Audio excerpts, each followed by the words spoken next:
Anyway, How back to are we? Lannisters. How are we so off?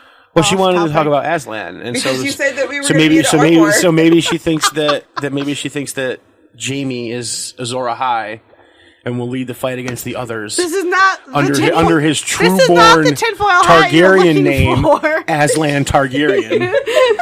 This is not. Warning, the following show will spoil the hell out of George R.R. Martin's A Song of Ice and Fire books and the TV show A Game of Thrones. Also, you're probably going to find a fuck ton of bad language. The explicit tag is there for a reason. Death and boobies, death and boobies, death and boobies, death and boobies, death and boobies, death and boobies, death and boobies, death and boobies, death and boobies, death and boobies.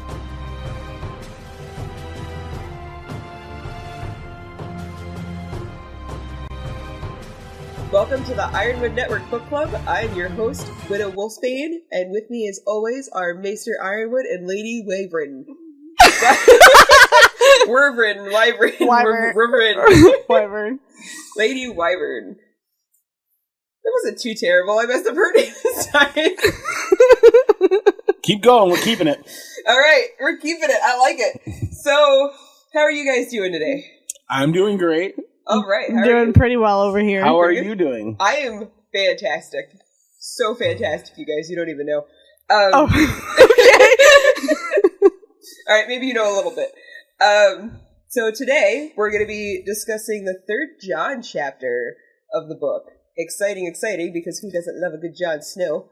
Maester doesn't. I love Jon Snow. Oh, yeah, what are you talking about? Not He doesn't like Jon Stark, because Jon Stark's not a real person. Jon Stark was a real person. Jon Stark was the king of the North who built the Wolf's Den. Well, yeah, not that Jon Stark, though. Boo fucking yeah. Fine. We'll go with that. All right. Booyah. I forget that he's named after. Jon Snow is really Jon Stark. I always forget. I digress. I think he's more of Jon Aaron, like named after Jon Aaron. He's not. No one's gonna name a bastard after. He's Jon The Stark. hand of the king. Ned would, because if it's his legitimate son from his first marriage, then he would name him after Jon Aaron. And he wouldn't be a bastard. He wouldn't be a bastard, but not So, to everybody else. There you go. Point taken. Anyway, we digress. We are digressing already. We are discussing Jon Chapter 3, where Jon finally arrives at the Wall. Well, Yeah, he's been here for some time. He's been there for some time, but this is our first glimpse of At Jon. least 3 weeks. This is our first glimpse of Jon at the Wall. Yes. And Lady Wyvern, I believe that you've put together the synopsis for us this week. Yeah, sure. All right. If I put together, you mean she's going to ramble off a few sentences from memory and call it good. There's no memory involved. I'm going to be looking at the book. Oh, okay. Ooh. We're going that far back. Woo. Have you guys ever seen me write it? No. I don't like reading scripts. It sounds too Scripty? Yeah, too scripty. Well, then just keep it short and simple. Well, I mean, if you just... Jon kicks the shit out of a bunch of kids at the Wall. Alister Thorne gets mad at Jon. They all get kicked out of training. They go to the armory. Jon dreams about some shit. The other kids threaten to beat the shit out of Jon. Donald Noy tells him to shut the fuck up, and then tells Jon that he's a bully and a piece of shit and a bastard, and his mom might have actually been a whore, so who cares? And then he leaves and he runs into Tyrion. And then they go and have some crappy. They go and have some crappy dinner. I was going to say something a few points back, but I know. I don't finish. She's on a roll. You're on a roll. Dude, just keep going. And then Alister Thorne comes back into the dinner hall and tells Jon that the Lord Commander wants to see him, and Jon wants to know why. And then Alister won't tell him because he's a piece of shit until Tyrion tells him to tell him. So then Jon goes up and finds out that Bran's awake. Woo! Bran's alive! Yay! Yay, Bran! Yay, Bran! We already knew that. Crippledy alive. Spoiler alert for Jon. We already knew that. And then so as Jon's leaving the Lord Commander's office, the kid whose arm he broke during training, which I don't think was actually broken, If it's not broke, pansy piece of shit. Jon gives him some advice and tells him that he will help him learn how to defend that move that Robb had used on Jon once. Oh, yep. And then Sir Alister's like, oh, so Lord Snow wants to take my job training. And he says that he'd have a better chance of training Ghost to do tricks. To juggle. Then Jon Wood training the other recruits, to which Jon, as a smartass, replies, yeah, bad choice on this on his part. Like bold-ass move, but bad idea. Yeah. Yeah, he replies in pure Renly fashion, Yep. Oh, I'd love to see Ghost juggle. I'll take you up on that. Wink, wink, nudge, nudge. Well, there's the synopsis. I don't have to do it now. There you go. Fantastic. Synopsis done. That's how you synopsis. Just so you know. That's how I get out of doing it. That's how you get out of the synopsis, and that's how you synopsis. Now we're going to have you do his daddy Neddard later. I'd love to do his daddy later. Sean Bean, she wants you, just so you know. We're throwing that out there. Sean Bean is a ladies' man. Even if you can ever catch him, he's always dead. Oh. We just have to tell the god of death that he's on the other Not side of the today. building. He was like, what was that? I saw the count. It was like 60-something Characters on Yeah, shows and movies that he's done since the number that he's done. since 1986 that he's died in. Yeah, yeah. I wonder if he picks those characters on purpose. That's an entire possibility. Maybe he likes it. Maybe he likes being the guy that dies. Keeps him having to do additional seasons. He's good That's at true. it. Yeah, maybe He's very good at dying. Yeah, that's the thing. Like maybe he's just really good. He makes a really good, believable death. So they're like, all right, this is fine. We'll just cast he's the guy that dies because you're fucking good at this. Right. All right, better death for Sean Bean. A better death? No, better death. We're gonna do a. Oh, okay. We're gonna do a little group vote. Better death for Sean Bean: beheaded in the Game of Thrones, or turned into a pincushion in Lord of the Rings. Boromir. No, I know. I'm thinking about it. Thinking about it. I honestly like the Lord of the Rings ones better when he became a pincushion. Yep. I mean, he was fighting back. It was an act of heroism. Yeah, it was an act of heroism after he just fucked up real bad. Yep. And he got, 4 arrows in him before he finally fell to the ground? It was like 4 or 5. It was a lot of arrows. No, he got 4 or 5 before he died, but he had he had at least 3 or 4 before he even fell to his knees. Yeah, before he fell to his knees. Because he had 3. 3, right, maybe the 4th one killed him, I don't know. I don't know. He had 3. Okay. But yeah, I watched it last week. He was just fucking going for it. Like, he just, he'd be like, he'd get hit, and he'd, stumble, and he'd be like, shit, what the fuck just happened to me? And he'd be like, well, fuck this shit. My arm still works. And then he would go back to hacking and slashing. Yeah, he had his red rage on him. He did. He did have the red rage on him. The fury was upon him. So, but yeah, I would take that over, the poor Neddard dies, because Neddard just, he gives up. He didn't really give up, but he back. I think he gave up in the fact that he knew that as long as he accepted his punishment, his daughter should be safe. Yeah, that's true. Because at that point, he had to think of Sansa. Yeah. Because she's, Joffrey still owned her. Mm-hmm. Yep. So he had to do what he had to do. He wasn't going to give up his honor, and he was still going to say Joffrey's a bastard, but he wasn't going to make it so much worse. He admitted that Joffrey was... He admitted that he lied. Because he was hoping... Because Varys had told him that Cersei would let him take the black. Yeah. And then Joffrey's like, no, just kidding. Fucking take his head off. Yeah, take his head off. Fuck you guys. Fucking Joffrey. Okay, so you vote for Lord of the Rings. What about you? Are you Wyvern? I agree with Widow over there. Lord of the Rings. I agree. Lord of the Rings. Unanimous. It's just Boromir did it better. Boromir did it better. Mm-hmm. Okay. Plus, I think Boromir was a better character. I think he was too. He was more dynamic. Yeah. Ned was a little flat. I didn't like Boromir. He had a big ego. Well, yeah, he's the son. The first son, yeah, I know. know. The first son of the Lord of all men. I mean, of course. Yeah. That's why I didn't like him. I hate the cocky characters like that. Don't look at me like that. I just like watching them get murdered too, because it's really, I don't know. It's like because you like the gore. And it's satisfaction. Okay. It's satisfactory. It's very satisfactory.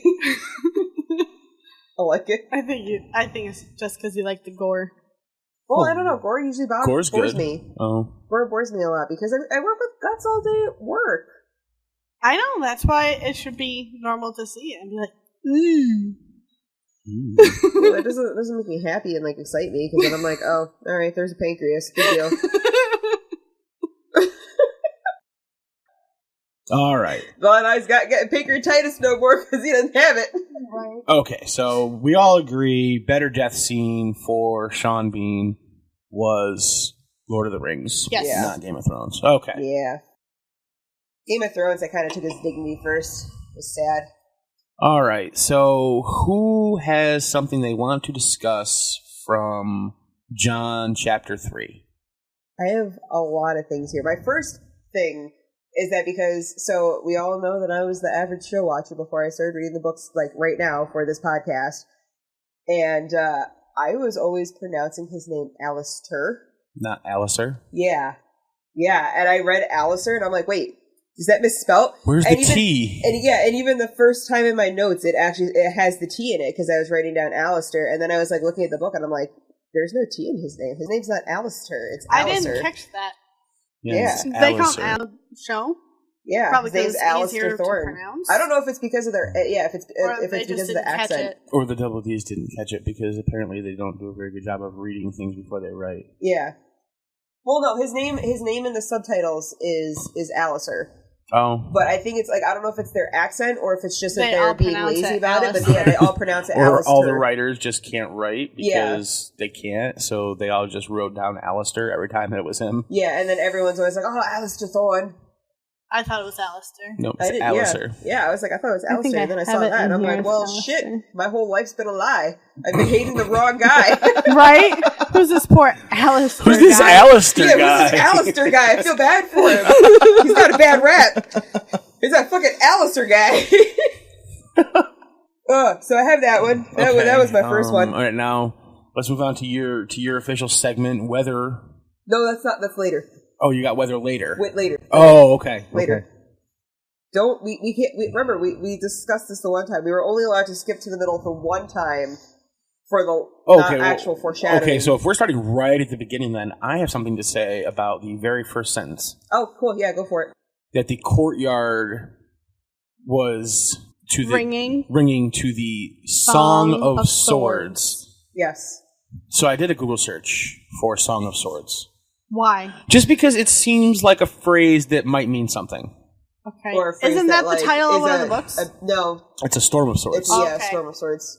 However, the Song of Swords is an actual thing. Oh. What is this your new one that you like?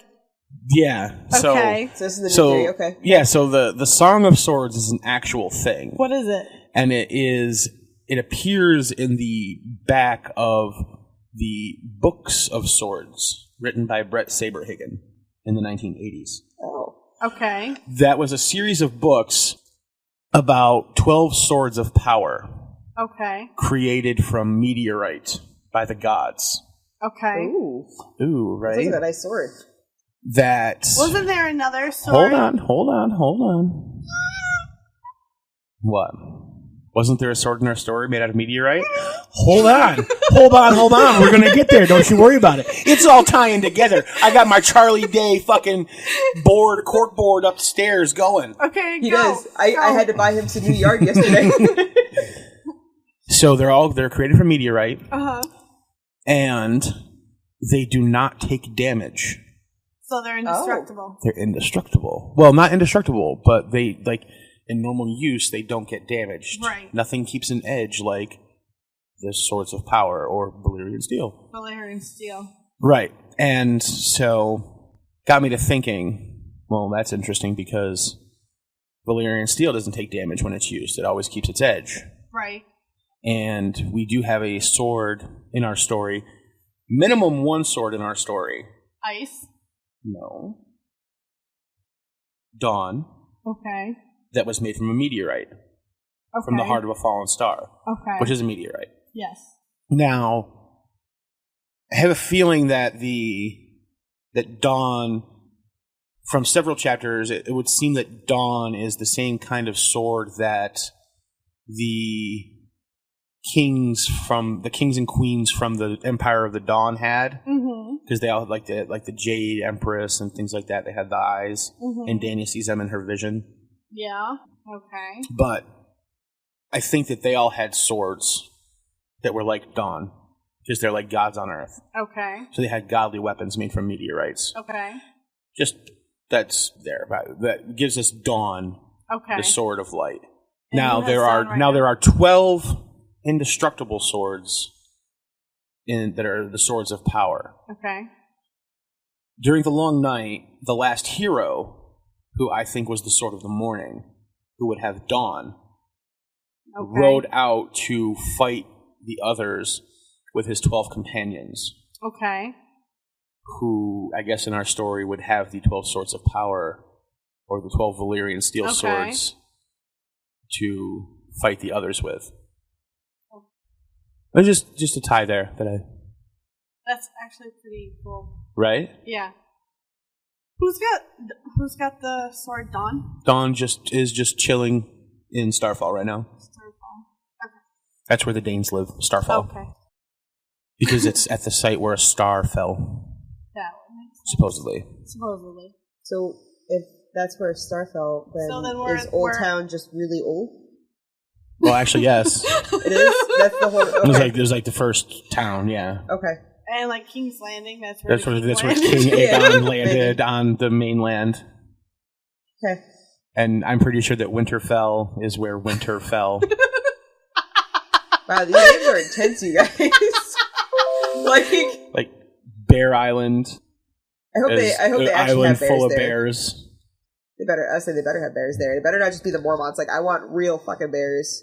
So there's 12 swords, but we only know of one of them? Well, there's 12 swords of power in the Books of Swords series. Okay. One of them I thought was kind of interesting. It is the sword Doombringer. Okay. And it has a white circle filled with black engraved on it, on its hilt. Okay. On the pommel. And unlike any of the other swords, this sword with a white circle filled with black on it doesn't make any sound when used. It's silent. No swish. Nothing. I haven't connected all the pieces yet, but it just makes me think of Ghost. Ghost is a white wolf. Yeah. And Ghost is silent. But it kind of made me think of like when Bran's doing his time travel thing. Nobody can. It's connecting in my head. I'm having a hard time bringing it out. Shocker, I know. The black and white. It reminds me of the black and white. Well, certainly it reminds me of that. It reminds me of a yin yang. Right. Where you've got the black side with the white in it, and the white side with the black in it. So a white circle with black inside of it makes me think of that as well. And that are black and white. Yeah. Yeah. I don't know. I think I just saw this morning before we started recording, so I haven't had a chance to fully think it out. But I think that the 12 swords of power have something to do with our story. Is Ghost black? Ghost is albino. Well, yeah. I mean, it's a wolf. His nose is black. No, albino. But if he's an albino, his nose would be pink. And I'm wondering if they ever mentioned that his nose is black. Because he can be part albino. I don't think it's ever mentioned. I know in the show he's got a black nose, but that's because it's not an actual albino. Yeah, they had to Photoshop his eyes in. Yeah. I don't think it's ever mentioned what color. Because it could be like his nose. Like if the sword is quiet, it could just be like a frontal picture of Ghost's nose, where it's the black with the white around it. Chew! No one can hear him. Well, one thought I did. Oh, Ghost sneezed on a sword and it made it silent. Now, one thought I did have of it is, I'm fairly certain that it didn't happen this way in the show, I don't think, but in the books, I'm pretty sure that when Jon Snow died at the end of Book 5, that he warged into Ghost to, like, save his soul while his body died. That happens in the book? Yes. Okay. You would essentially, at that point, have Ghost, the white container, and then holding the Jon Snow, the Black Crow, inside of him. Oh, see, I like that better. That sounds a little bit cooler, a little bit more badass. Yeah, but we're not anywhere near there. Yeah, we're not even anywhere near there. But like you said, he puts hints in one book, and then he puts the next hint for the same theory 3 books down. Later. Yeah, exactly. Yeah. But so yeah, like I said, I haven't had any kind of chance to kind of flesh out the entire theory, but I just was interested when I looked up the the Song of Swords and came across that information. That it kind of does, when you look at it, it kind of does relate to our story a little bit. Yeah. Yeah. Thought it was cool. That's cool. So I can't get that deep into the book without hurting myself. So. Well, you're also you're on your first read through. Second for this book. Second, I'm on my third, and I'm still learning finding new things. Like I didn't find this either of the first 2 times I read it. So yeah, that's fair. I'm saying I'm over here reading it the first time myself. So I just don't know how you would think to Google Song of Swords. It just seems like something cool, like the Song of Swords, right? Because it doesn't sound like something you'd say. You know, like it would be like you know. It would be like the sound of swords, right? It would be something like it'd be like this, like the courtyard, rang with the Song of Swords. Yeah, it just makes you think that the Song of Swords is something. So I was like, I'll give it a shot, see what it is. And sure enough, Song of Swords is an actual thing. All right, that's just it's weird, but it's not surprising because it's George. Yeah. I'm sorry, I didn't mean to cut you off. George is a badass. That's all I got. Oh, absolutely. Yeah. Oh yeah. So it's no wonder it takes him so long to write these fucking books. I know. As intricate as all of the little fucking details are, holy shit. I read a thing the other day, I don't know how true it is, but that he will not release the next book until after the TV show has run its course. And that's why the book hasn't been released yet, is because he's That means we have to wait another 2 years. He already said that's bullshit. Did he? Yeah. Okay, thank God. I didn't see that part. Yeah, I just saw that someone was like, "Oh, well, he's not releasing it until after this, so then that way." That's just what people are theorizing. Okay. People have also theorized that he just has decided not to write them, but just hasn't told us yet. If he's not writing anymore, I'd be devastated. If he wasn't writing them anymore, he would say so. I think he would say, because then he wouldn't. Because I think he likes the attention of people wanting to know the next book. But if he wasn't gonna write it, he'd probably be like, "Listen, I don't give a shit. Stop doing that. Like, I'm not writing anything." Yeah. Like he'd probably get over that. And he's still writing things in that world. I mean, he just released the short story. He's got another novella that's coming out. Yeah, so he's still doing the writing. Yeah, he's just, exactly. Okay. So he's still releasing pre-release chapters. I mean, so. Yeah. He's definitely still writing the book. I mean, there's Winds of Winter stuff that exists. I mean, we've gotten multiple preview release chapters. Mm-hmm. So. Yeah, he just needs to put the whole book out. I mean, that could be. Maybe that's his plan, is that he's just going to keep doing pre-release chapters, and that's how he's going to get the whole book out. That's Nobody so else. Fucking and you have to decide what order the chapters go in. Yes, yeah, you have to decipher what order they're in. He's just going to release them. That'd be a real once every couple of months, and then that's that'd how be it a is. real dick move. That would be friggin' hilarious. That sounds like something he would do, though, doesn't it? No, I don't want to hear it. Can I just? You can just. He's just whatever you want. He has gone from such a poor me boy to I'm better than all these other fuckers here in this chapter. He's turned into his such surroundings a bitch. No, it's because when he was at Winterfell, everyone was better than him. He was the lowest one on the totem pole because he was the bastard. Exactly. So even everywhere else, he was like, it's whatever. So he went to the Night's Watch, where your past doesn't count. It doesn't change anything for you. So now that he's a good fighter and he's learned how to fight and he's a better fighter than all these guys who are like 6 inches taller than him and way more buff, he's like, now I'm 3 years older than him. Except for the fact that he's always been better than them. He was raised. He was learned how to. I know, because he doesn't think to ask. He's just, I'm better than all of you. Yeah. Exactly. He just thinks he's better than them. He thinks that they've all been fighting their whole lives too, and that they've all been learning how to sword fight too. He doesn't realize how hard everyone else has had it compared to him. Right. Well, because in his world, every boy his age is trained in how to fight by a master at arms. Because that's the only world he knows. Yes, he's a bastard, but he's the bastard of the Warden of the North and the Hand of the King, and the King's basically brother. But it doesn't mean that when you're at the wall, it doesn't mean it doesn't mean shit, absolutely not. He hasn't figured that out yet. Because then he goes and he tries to find Benjen, and Benjen's going to go on the ranging, and he's like, take me with you. And he goes, well, A, no, because you're a motherfucking recruit, and I can't take a recruit above the wall. And 2... You're a green boy, and you still reek of summer. Yeah, exactly. Yeah, and then 2... that's not how the wall works. Just because we're related does not mean I get to do favors for you anymore. Just because you're a Stark doesn't mean like you roll in here and you're like a lord. Not a Stark. Yeah, which is where Alister gets his Lord Snow. Yep, Lord from. Snow. Yep. Because he's sick of Jon Snow being this hoity-toity motherfucker.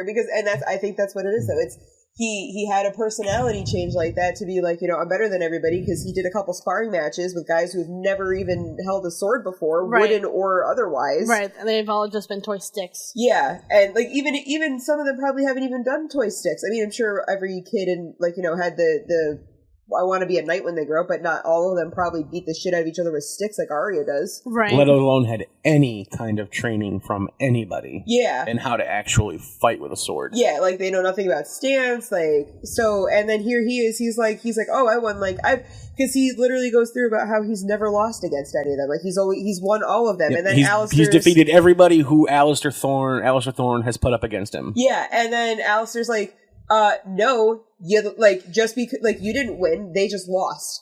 You're not good enough to win. You only got by because you're a they maggot. Lost. Yeah.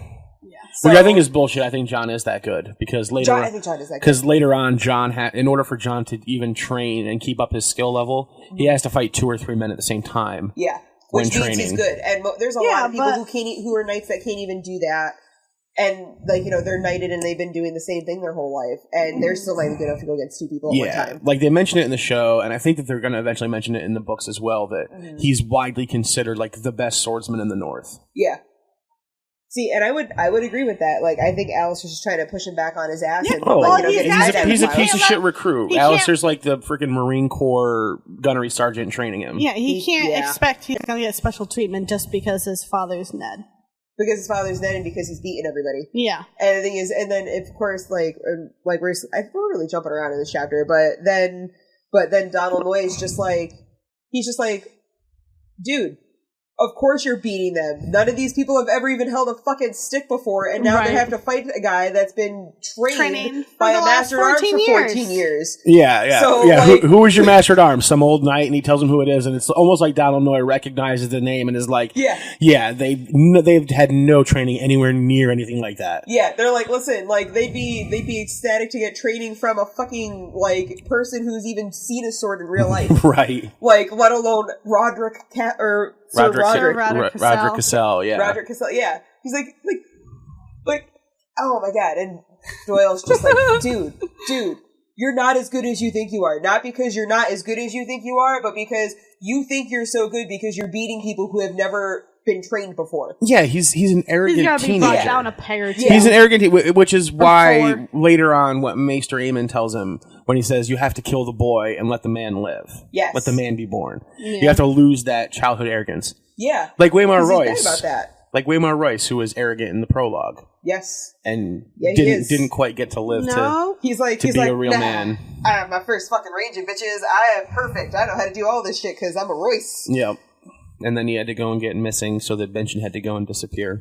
Ah, fucking Royce. I know. I saw that this episode, or this chapter that they're going after Royce, and I was like, ooh, yeah, that's not going to work out so well for them. No. Yep. Nope.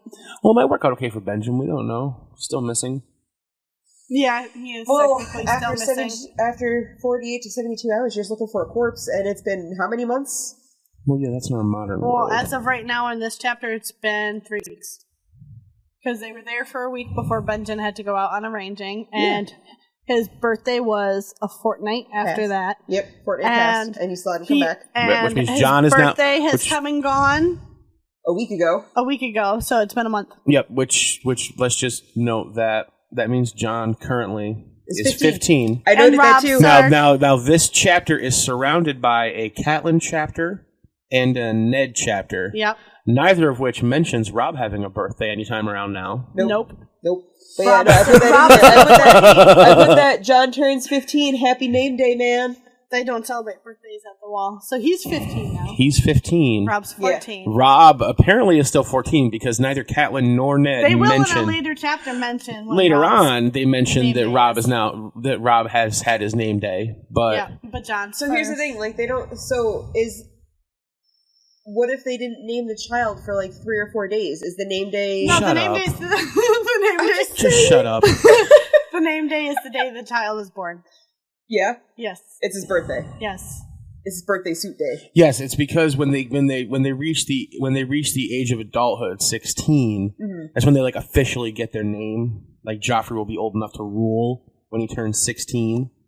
So you get your name day. Oh. Okay. So it's like a quinceañera. Kind of. Yeah, just like that. Do you know what that is? Yes, I know what a quinceañera is. Your 15th birthday if you're a Latin girl. Yes. Yeah. I wanted one so bad. My mom asked me if I wanted a quinceañera or a sweet 16, and I said a quinceañera. Both. I did want both, but I was like, if I only got to pick one, I want the quinceañera. Well, look, I'm half white and half Latina. I need to have both. I did want to have I need both. to uphold both traditions of my family. Exactly. We'll just have my dad's parents pay for the white half. And Al... It's fine. Oh my goodness. Okay, so... But yeah, I feel bad that poor Gren lost because he's trying his best over there and he's getting the shit beat out of him by a bastard. Yeah, let's just talk about Jon Snow is just kicking the shit He's got no out of these kids. I mean... Yeah, whereas, because Gren gets mad about it and Alister says... Whereas he goes, yeah, the bastard hamstrung you, opened your empty skull, and cut off your hand. Like, he's literally sitting there listing the number of times Jon has made contact. Yeah, or would have if his sword had actually had an edge on it. Yeah. He goes, oh, I broke my wrist. He goes, yeah, and he hamstrung you, and he opened your empty skull. Like, dude, what the fuck? Jon hit his helmet so hard it dented it. Yeah. Oh my god. So he's sitting there and he's complaining about the fact that Jon hit him in the wrist, and Alistair's like, yeah, he hit you a bunch of other times too. Don't complain about that one. Yeah. Pulled little Jaime Lannister on his arm there. Yeah, fuck you because you died, and fuck you because you're a cunt. Yep. Exactly. That's pretty much, like, that should have just been what George wrote for this whole chapter. Fuck you, you're a cunt. So then we get, after class, I guess. He's such a whiny little I'm gonna meet bitch. you after class. After class, the Gren and some of his friends. Oh, we got our first thing of Lord Snow too. Oh yeah. Yeah, we did get our first Lord Alister, Snow. Alister Thorne calls him Lord Snow, asks him if he's tired. Which is, I think... That's a mockery in of itself. Yeah. Lord Snow? No. Are your legs tired? No, I think he's being serious because Jon's probably fought every single person in that class that day. No, I read it as tired's enough. Commenting about how you shouldn't be tired or can't be tired. Yeah, that's a long sword, not an old man's cane. Are your legs hurting? Yeah. I think it's a little bit of both, because he probably is, like, actually tired and painful because he probably has fought everybody there. But Alistair doesn't care. Because Alistair's like, because Jon says no, and then Alistair's like, and now the truth. Yeah. Yeah. Don't lie to me, boy. Yeah. And then so after we learn that Jon is called Lord Snow, which is hilarious. Yeah, because remember in the prologue, that's where his arrogance comes from. Behind Sir Waymar's back, his two guys who went on the ranging with him called him Lord Royce. Yeah. So. Oh, really? Yeah, behind his back. They talked about how in the dining hall behind his back, the other men of the Night's Watch called him Lord Royce. Oh, okay. Yeah. So they're doing the same to Jon Snow, except that Alistair's just doing that one out in the open. Yeah. Because Alistair's my kind of dude. Alister. Yep. Okay. There's no T in there. I like the T though. It sounds cooler. Yeah, but there's it's no not T. him. Nope, no T. But no, Alistair's Who is my this? kind of dude. Who is this Alister you speak of? Don't accuse him of something he didn't do. What? I didn't accuse him of nothing he didn't do. Yeah, you accuse some guy named Alister of doing things. Well, Alistair's probably a douche too. Alister didn't done anything yet. Listen, Alister, I know you're listening to the podcast. You need to stop being a dick to Jon Snow. Maybe it's Kevin McAllister. It could be. Could be. No, but yes, that's a Home Alone reference for all you kids out there. Yes, it is. Yes, it is. I miss Home Alone. I got it. I'm trying to think. I was thinking like the 18-year-olds. See, now I lost what I was going to say about Alistair. Oh, that's too bad. What were we just talking about before? Kevin McAllister. No, before that. You were about how Alistair has been tormenting Jon. And calling him Lord Snow. And how the Night's Watch brothers called Sir Waymar Lord Royce behind his back, but Alister has decided that he's not even going to call Jon Lord Snow behind his back. He's just going to do it right to his fucking face. In front of everybody. Okay, so I remember what it is now. So, Alister's my kind of guy. Why are you touching your face? Because my face is warm. Listen, why can't I touch my face? Because you talk funny. Put your hands down. I'm not talking funny. It changes your voice. I'm not talking funny. Shut up, you guys. See, now you sound completely fine. Keep your hands off your face. Alister's my kind of guy, though, because... Why? He's... Now, not like 10 minutes ago you told us you hated I do hate Alister. him. I do hate him. But he's... So, no, I'm not saying I like him. I'm saying he's my kind of guy. Why? There's a difference. And so, I don't like him as a person because he's an asshole, but I like... Assholes. I like his personality and the factor of that I don't like passive aggressiveness. Like, I think it's a waste of time. Like, I am an openly hostile person.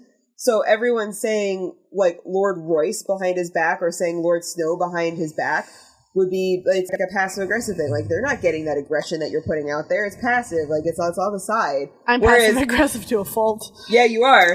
And so is your sister. But Alister over here is just kind of like, he's like, nah, fuck this. I'm doing open hostility toward your ass. And that's my kind of thing. I like open hostility because if I'm going to be mad at you, you're going to fucking know I'm mad at you. So he's my kind of dude in that aspect. But he's still an ass. But he's still an ass, and I still specifically don't like him because I like Jon Snow better. Well, and everybody likes Jon Snow better than they like Alister Thorne. I mean, we're set up to not like Alister Thorne. Yeah. Right? I mean, especially in a couple of chapters when Tyrion basically calls him a waste of space. Yes. How did he get to the wall again? He was commander of the city guard, the city watch. I thought that was... And was a Targaryen loyalist, and Robert sent him to the wall after the rebellion. Oh. They must have fucked that up in the show then. Probably did. Because the other little sleazy guy... Janos Slynt? Yeah, Janos That happens Slynt. later in the books, too. Oh, okay, so they both have the same thing. It's just Alister's been there longer because he was Alister was sent right after the rebellion. Yeah, and then this guy was here... He was the one who took over for Sir Alister. Okay. No, he was the one who took over for Sir Alister with the city guard after the rebellion. He was the next one, and then he fucked up. And then Tyrion got rid of him when he was the Hand and sent him to the wall. That's right. Okay. All right. That makes sense now. Yep. I guess I was trying to think that they were there at the same time. I mean, they probably were there at the same time, but what's the other guy's name? Janos Slynt. Janos Slynt. I can't remember his name for whatever reason. Janos is a girl's name. That's how I remember it. It's Janos Slynt. Oh. Janos Slynt. But yeah, anyway, so Slynt was there too because he probably rose up after Alister left. I guess that's not how I remember it. Janos has a slit? Is that what you're remembering? No. Janos Slynt? Janos has a slit? Janos got a gun. There could be that too. He would. He totally would. All right, yeah. So, but that guy's not here yet, so we're not going to talk about him anymore. Not even anywhere near there yet. We got a couple books to get to that. Yeah, we do. I just got my HBO subscription back, so I've been watching the show again like a bad person. So they're in the armor after Armory. Yeah. Armory. Yeah, they're not in an armoire. they're not headed to Narnia. They're all going to Narnia. That's a wardrobe. These guys are going to a drag show. What do you think a wardrobe is? It's an armoire. Yeah, but they're going to a drag show. It's just a fancy version of wardrobe. So they're going to The Lion, the Witch, and the Armoire. Aslan's gonna kick your ass. That was the original title, but oh my god! So what happens when Aslan gets here and like takes on the others by himself? Aslan could probably take on the others by himself. He doesn't breathe fire. It's the only way to kill him. He doesn't breathe fire, but he breathes magic. He turns everything like all of those stone people. You don't think that the others are magic?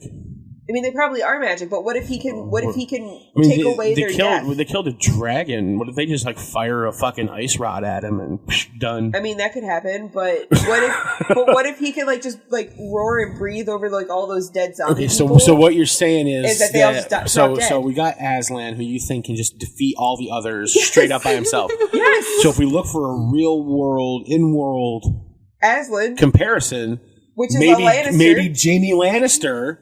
Or Brienne with Oathkeeper. She's not a Lannister. She has nothing to do with lions. But she's blonde and she could have the hair. She's the even star, which I have other things to think about with her related to the star Sirius and anything. Okay. Anyway. How are we so off? Well, she wanted to talk about Aslan, and because you said that we were so maybe she thinks that Jaime is Azor Ahai and will lead the fight against the others. This is not under his true-born Targaryen name, Aslan Targaryen. This is not.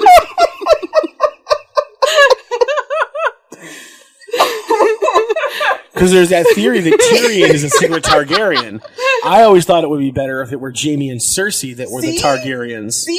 So maybe Jaime's birth name was Aslan Targaryen, and he's gonna go up there.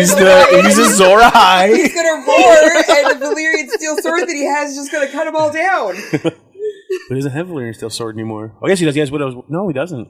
I would think that he would take the Widow's Wail. No, that's Tommen's sword. Is it Tommen's now? Well, now it's Cersei's. Oh. I don't know. Well, none of that's happened yet in the books anyway. In the books, he's on his way to die. Okay, now that at the hands of Lady Stoneheart. Okay. Oh. Now that Aslan has joined the land of Game of Thrones. So now we've determined that Jaime Lannister is Aslan Targaryen. Yes. Mystery guys. Fucking solved. Confirmed. It's not Tyrion, it's Jaime. Yeah, that is some serious Valyrian hardcore tinfoil right there. Set in stone. Yeah, nope, set in stone. You can't set tinfoil in stone. Yeah, you can. Just pound that shit right in. You can totally do that. Just smash it. I'm going to make the Valyrian tinfoil sword in the stone. We don't even have to podcast anymore, you guys. We found the answer. That's it. Show's over. We're done. Show's over. Bye, guys. We're writing to George. We're telling him we figured it out. Figured it out, man. He's going to be like, well, all right, I'm done, you guys. You found the answer. You don't need that for the rest of the books. We went from talking about armory. Well, you said armoire. Yeah, I know. I said armor. And now Aslan from Narnia is fucking Jaime Lannister. It's a crossover episode. Yes. I can't anymore. I just can't. Aslan Targaryen. I love it. I'm going to start making t-shirts for it. That is so great. We need to do a Jaime Lannister body with Aslan's head. Yes. And Aslan Targaryen. Yes. And then it'll be like the dragons, but it'll have little lion heads instead of dragon heads. There's somebody already has that. It's like Mother of Cats. Yeah. Yeah, but no, I mean like full bushy lion manes. No, I want to do a Jaime Lannister body, like a man's body in armor with a lion's head. And Aslan Targaryen. We could totally do that. That'd be awesome. Mr. Tumnus is going to be next to him, slaughtered. We'll have bleep draw it for us. I like how you just went ahead and you self-censored. For you. Self-censored. I don't got to worry about doing it later. There you go. No, we don't have to worry about that part. What am I doing? We're going to have bleep draw it later. No. We're self-censoring, so he doesn't have to censor it after. Yeah, her. Yes, her. Yeah. That'll be interesting. We'll have her draw us a picture of Aslan Targaryen. Yeah. All right. Just say that to her. I want to see her face. Yeah. Just say, I need you to draw Aslan Targaryen, and don't explain it, and just watch her face and see how long it takes you to try and figure it out. Maybe yeah. it's just a singular dragon body with a lion's head breathing fire. That could be. That'd work, because then he gets to have Rhaegar, because Viserion's dead, or Rhaegal is the dragon. Well, it'd be a different dragon because I don't think we're gonna cut off Rhaegal's head and put a lion on it. No, I mean when he flies into battle, he gets to ride on Rhaegal. Maybe he doesn't need to fly into battle. Maybe he's just gonna walk because he's a badass. Or he'll ride on a horse. I was gonna say ride a lion. We are so far from ride a lion. That's totally meta. A lion riding a lion into battle. A lion-headed Which man I used to wish that Rob had ridden Grey Wind into battle. Don't get on your horse. Be straight up like the fucking orcs in the Two Towers, and just ride right on the fucking wolf. Yeah, it's the other wargs. Wargs. Yeah, ride the warg in the battle. Well, warg is a word that means wolf. Yeah, so. So the warg is going to ride his warg in battle. Oh my god. Okay, so back to another potential Azor Ahai, who's not as cool as Aslan Targaryen, Jon Snow. No, it's as cool as Aslan Targaryen. Alright, so we'll go back to Jon Snow and his armoire. Alright, so Jon's in the armoire, He's in the armory. Fine, if you want to say it right. Leave me alone. And guys. Gren and some of his friends. Yeah, they come up behind him and they're... Basically Lucius. Pip? Yeah, I didn't see Pip's name. Okay, I heard Pippin and I was like, why are Mary and Pippin? No, yeah, Pip. They got P-Y-P. some long bottom leaf for us. Pip. I don't think... No, he was still out in the yard. Yeah, I think it was Toddard. There's two other guys in there.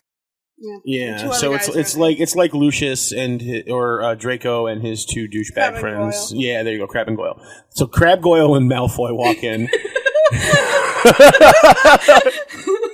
Can you imagine doing this podcast and we just keep using names from We're just gonna, I've decided to no longer be mad at Widow Wolfsbane for giving everybody nicknames, and we're just going to call everybody in the book a different character from a different fantasy series' name. Yes. Jaime Lannister is from here on out Aslan. Oh my goodness. So then who's Cat Tully going to be? Hermione Granger? No, because we like Hermione. Oh, do that's we? True. Luna Lovegood? Most people like Hermione.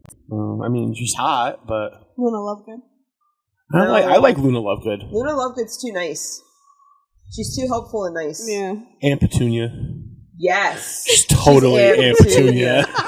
She's Aunt Petunia. She is totally Aunt Petunia. And then we've got Aunt Petunia Jr. Okay. Can we cut this and save it for later? So that when we give everyone else characters in the other shows, we can put it all together and make one giant storyline with all these different characters. All these different character names, and we'll just go through and we'll have to talk about the whole story and different character names the entire time. Oh my god! Well, I save all the audio. Okay. Can Jon Snow's gotta be Simba?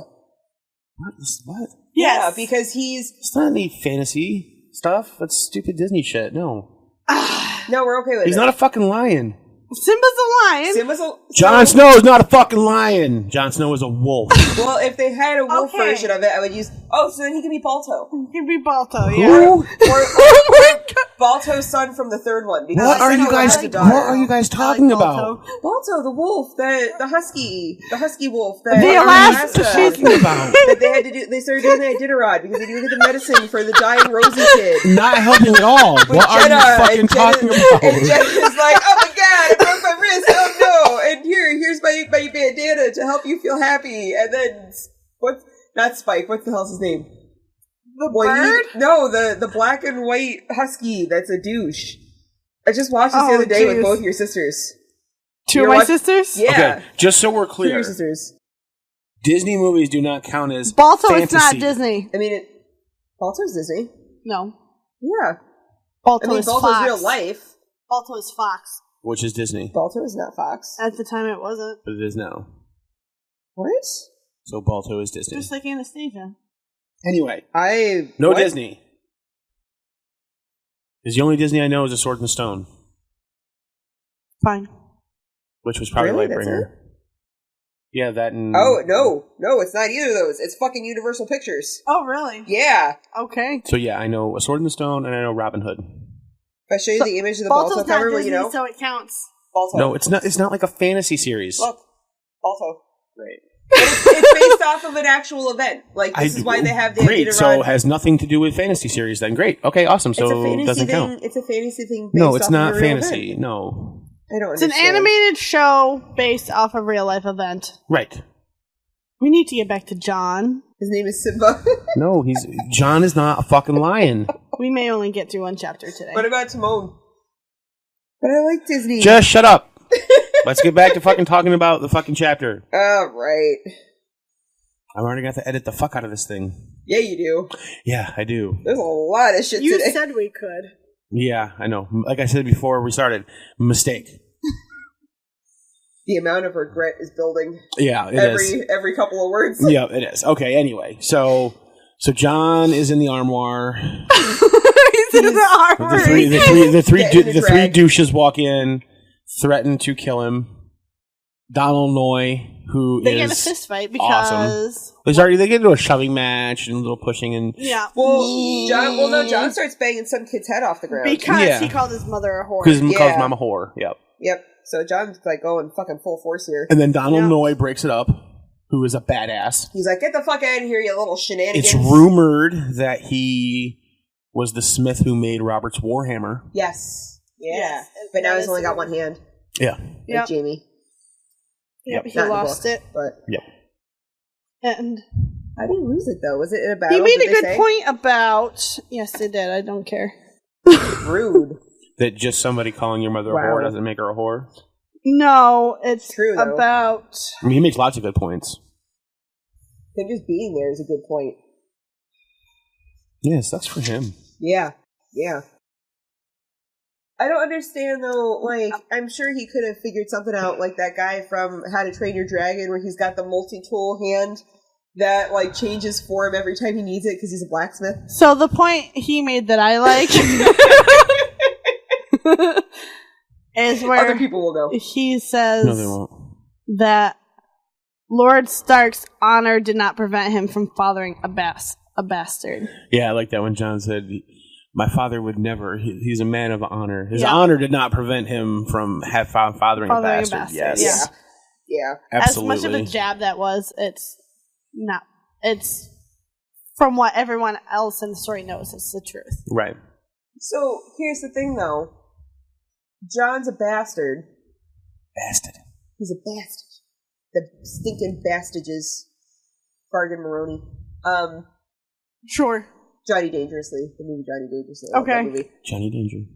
Yeah. So, anyway, so this Fargan bastard over here is sitting here and he's like, my dad wouldn't have done that. And the guy's like, well, obviously he doesn't have enough honor because he fathered a bastard. What if, so in this culture, is it specifically a person who's just fathered out of wedlock? Like, is that the whole point of the word bastard? Yes, here? because then you don't get a name. Okay, because that was my question too. Like, I was thinking, like, even if Ned was never married, and he still just had the bastard anyway, and he still had a kid anyway, still be a bastard. Right. Okay. Right. Yep. So what happens if they got married after he was born? Does it legitimize the child is it a post-active, like, legitimizing type deal? Or at that point, I would assume that he would just ask Robert to legitimize him. The king has to legitimize him. Okay. Yeah, that's the only way you can be legitimized is so it'd the be king like to one thing do where it. he's like sitting on his throne and people come and like ask for like their grievance kind of shit. And he's right. Like he's like, oh, my kid was born 6 months ago, but we just got married yesterday. Can you make him not a bastard? Right. Yeah. Like in payment for the red. But they try not to do that. Yeah. Like in payment for the red wedding, Roose Bolton asks Joffrey to legitimize Ramsay. Yes. As his payment for the red wedding, for committing the red wedding. Yeah, he did. Yep. Because that's how he got there. And Rob, and before the final battle, Rob writes his will, which part of it is, as the King of the North, him legitimizing Jon, so that Jon can take over for him if he dies. Yep. Because he was under the impression that Bran and Rickon both burned to death. Right. And then at the wall, Stannis offers to legitimize Jon so he can go be Lord of Winterfell. Yeah. Yeah. But yeah, so you'll be the Lord of Winterfell and you'll be the Warden in the North under me because your dad wanted me to be king. Yep. Exactly. Which I think, I go back and forth on whether or not Stannis was actually really offering him Winterfell. Like you get the impression that Stannis wanted him to take it, but Stannis is all about honoring your oaths. Yeah. He is strict 100% letter of the law, not spirit of the law, letter of the law. Yeah, he doesn't go outside it. So for him to then basically just let Jon Snow out of his Night's Watch vows doesn't sit well with me as far as Stannis' character. I think he was testing Jon. Probably. To see if Jon had ambitions to be the Lord of Winterfell. Yeah. Because I don't think he actually thought that he would take it, and I don't think he wanted him to take it. Right. But what if he wanted to take it? What if he would have just offered to pardon him or whatever? Like, can they do that? Can he pardon someone out of the Night's Watch? The king can pardon whoever he wants. Yeah. But that's not Stannis. Remember that Davos saved Stannis, and so he pardoned him for that and made him a knight, but he also chopped off his fingers. Because he was a smuggler. Yeah. Stannis is the letter of the law guy, very stern. Yeah. So for him to just basically ignore Jon Snow's lifetime vows to the Night's Watch doesn't sit well with me as far as Stannis' character goes. I would have thought that he would have wanted he would have wanted to legitimize Jon, and he would have wanted to actually have him be Lord of Winterfell because he's got Stark blood, because he's Ned's bastard, because he's got Stark blood, and he knows that the people of the North will only follow a Northerner, and who better than the bastard son of Ned Stark? Right, but if he's going to have the North following him, then he needs someone that the North's going to follow that will follow him too. Right, but that is totally against Stannis' character, because that's Stannis basically breaking the rules for his own personal gain. Not if he's just bending them enough to get what he wants. As far as he doesn't do that. Not breaking them he's not breaking to get what he wants. It's bending them to get what he wants. He's just bending it ever so slightly. But that's what Stannis doesn't do. Yeah, Stannis doesn't do that. That's not his character. He does not bend. He wouldn't have cut off Davos's fingers after he would find a way to get him out of the Night's Watch. I thought he was like I don't think it was much of a test. I thought it was like, listen, like I'll get you out of the Night's Watch if you're going to do this for me. No, he in Stannis' mind, the Night's Watch is a vow you take for life. Yeah, the only way out is death, maybe death. I have questions about that. Of course you do. It's not in Stannis' character to offer Jon Snow to let him out of the Night's Watch. That's fair. It's not who Stannis is. Yeah. Okay, so Donald Noy basically tells Jon, Jon says, well, look, they all hate me because I'm better than them. Yeah. To which Donald Noy's like, no, they hate you because you think you're better than them, and you act like you're better than them. And you're not. You're just another brother. And you're not. You're just a bastard. Yeah, you're literally just a bastard. Just because you can fight a little better than they are does not mean you're better than them. Yep. And then Jon goes, but he called my mom a whore. Tough shit, kid. To which Donald says, it doesn't make your mom a whore. Shut up. Be a man. I thought of Cartman from South Park in this part. Oh, Jesus Christ. Like, he called you a whore. Johnny wants smush smush. No. Yeah. I know a certain kitty that's sleeping with mommy tonight. Jesus Christ. You remember that one? Man, kitty's being a dildo. No, I don't want to know. Basically, Donald tells Jon, you're the one who's being a bully. Yes. Like, you're being a piece of shit. And he is being a piece of shit. And he is being an asshole. Yeah. He's being a typical teenager. Yeah. Because if this was told by any other person's point of view at this point, Jon would look like Jon would be the antagonist, not the protagonist. Yeah. Because he's beating up people that he knows that he can win against. Like, he's not going easy on them. He's not trying to help them get so they can learn their footing. Like, he's treating these guys like he's going up against Robb instead of going up against Bran. Yeah. Right. Yeah. Well, and that's the thing is he tries to make up for it by saying, well, look, they're older and bigger than me. And Donald Noy's and I'm sure that Sir Roderick taught you how to fight men who are bigger than you. Yeah. And Jon's like, okay. I guess. Probably. You got me. Yeah. I guess I do know how to fight people that are bigger than me. I didn't just learn how to fight imps. Yep. So I like Donald Noy. Yeah. I'm a big fan of his character. Yeah. Yep. And he ends up being a pretty badass guy later on. So badass fighter. Oh, all right. One thing I did notice is Jon's description of how cold it is there. Well, of course it's cold. He's at the wall. He says that in a few years he may forget what it's like to feel warm. I think he's just being a depressive little shit. He's being all depressed and mopey because he said he doesn't really want to be here and he feels like everyone's abandoned him when it was his decision to even be there in the first place. I think it's foreshadowing. Of course you do. To what? Well, in a few years, Jon be dead. Will forget what it's like to be warm because he'll have died and come back to life. Yeah. So there's that. That's the textbook definition of foreshadowing. In the books, he hasn't come back to life yet. Yet. He's died. Yes.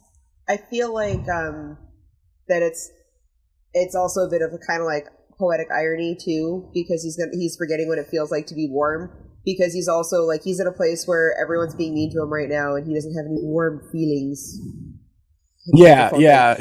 He talks about how Winterfell is such a warm castle, right? Yeah. And it's like he's describing the two castles as living beings, right? So you've got Winterfell, which is like this lively being with hot blood pumping through it, the hot water running through the walls. Mm-hmm. And then Castle Black is a cold castle. It's a dead castle. It's a cold with colder people. Yeah. So, and I think that's part of it, because even though, I mean, really the only two people that were mean to him at the last castle that he lived in too were Catelyn and Sansa Tully. Yeah, Catelyn and Catelyn Jr. Yeah. So there's that. So those are the only two people who were mean to him. So like he was at a place where even though he was a bastard, he was warmly received by everybody, and now he's forgetting what warmth feels like, because he's just in, like, first of all, his fingers are always numb, and he's got to warm his fingers over his soup, over his soup, and the steam coming off his soup.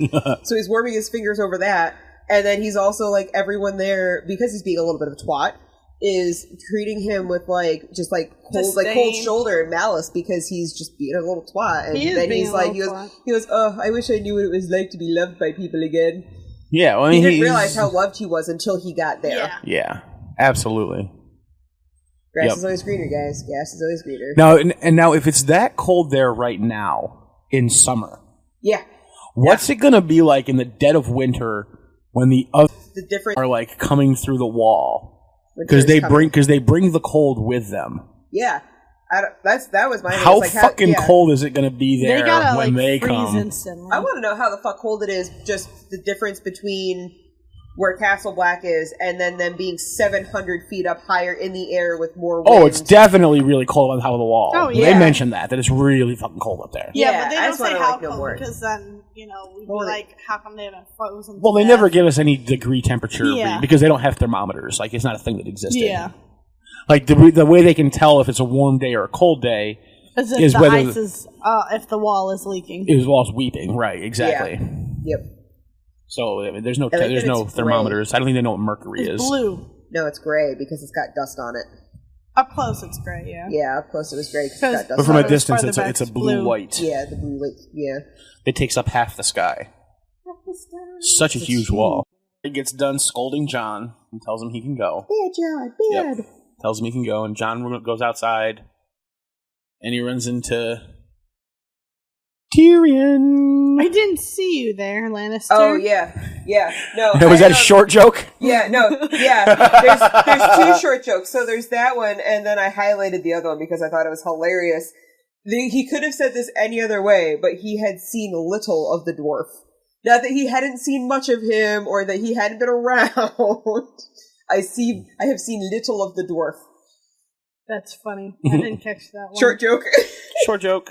I highlighted that and I'm like, short joke. And so Tyrion and Jon do some jibber jabbering. Yes. At the wall. And then they head off to eat some sort of gruel. Yeah. That's going to be served. That's going to be served for dinner. Trying to tell the guy that turnips are not a meat. Well, Tyrion's used to much richer foods. Yeah. Oh yeah, he's Lannister. Yeah.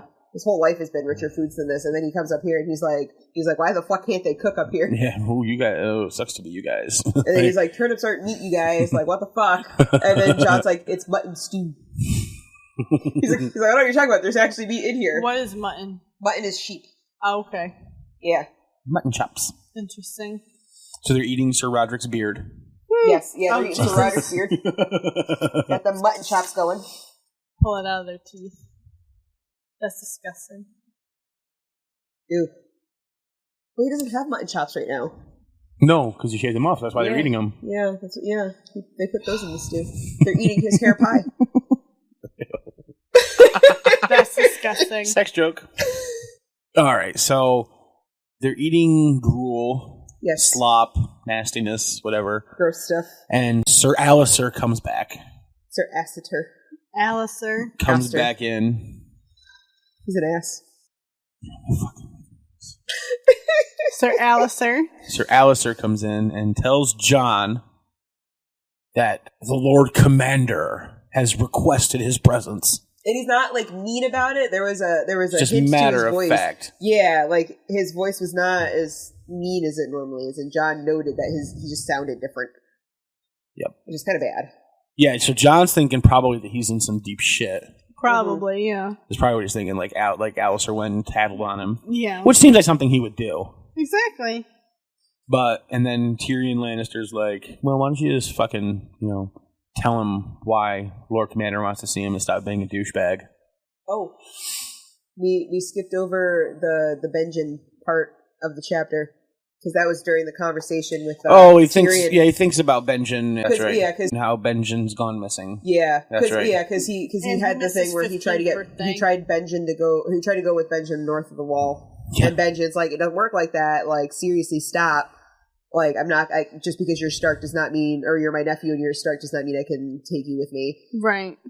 Yeah, and then he had the image of Benjen bleeding to death in the snow or bleeding out in the snow, and then he feels bad about it like immediately afterwards. Missing. Yeah, it has been for almost a month now. Yep, but he thinks that since Benjen's been missing for a month, he thinks that with him thinking, and this is where, and so it's because of your conspiracy theories, Maester, because of your conspiracy theories about how like they're all like wargs and stuff that they can like with their wolves.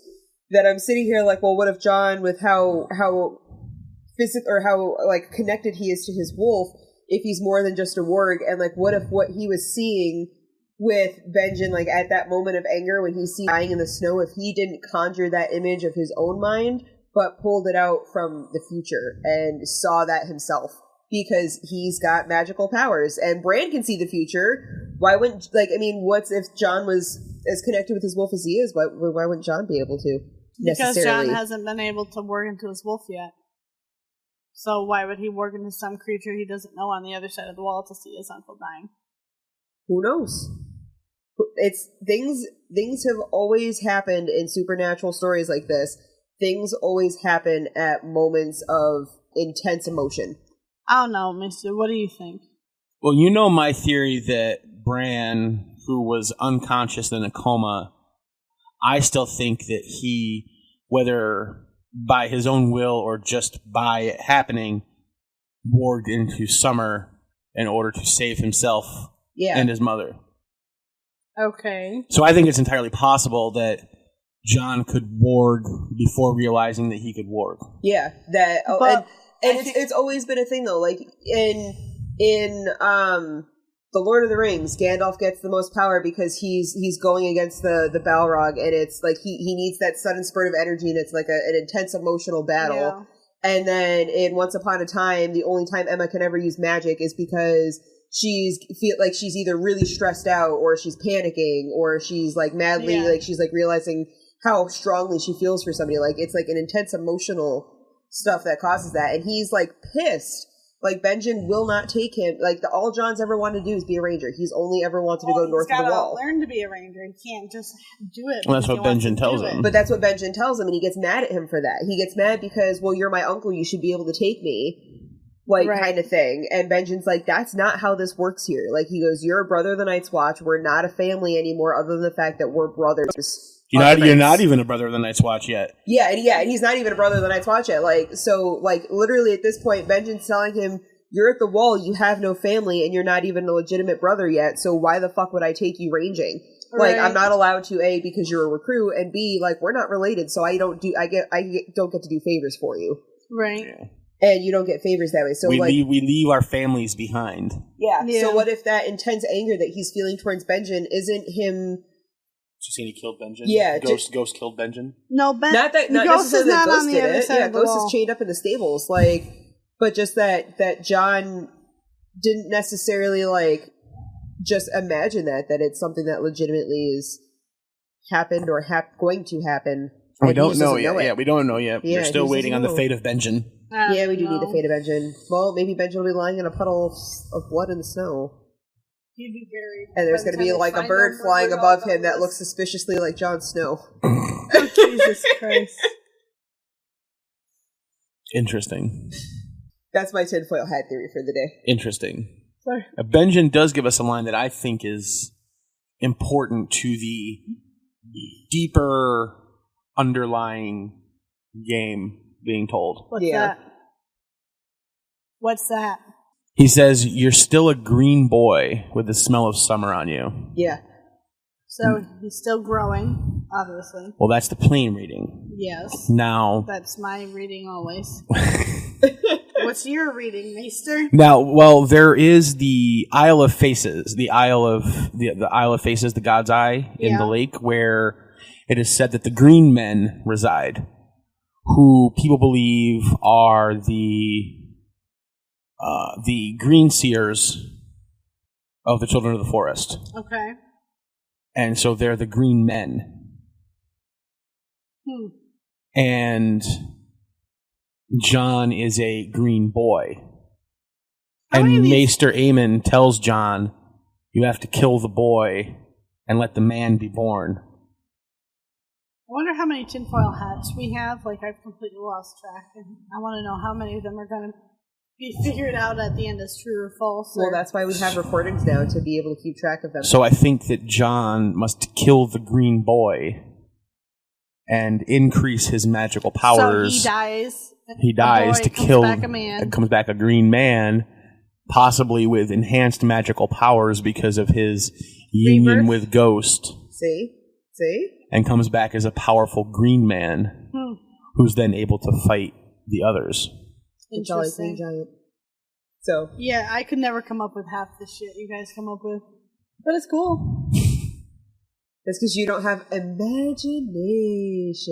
I have none. Yeah, I'm very boring. That's unfortunate. I'm sorry. I know. I'll get over it. Yep, but that's my thoughts. We were talking about that a couple episodes ago about Jon having to die and that not actually releasing him from the Night's Watch vow. Yeah. And that the Night's Watch might have originally been like dead green seers. Great. Now we got zombies. Like the undead for that though. Like how the last hero had 12 companions.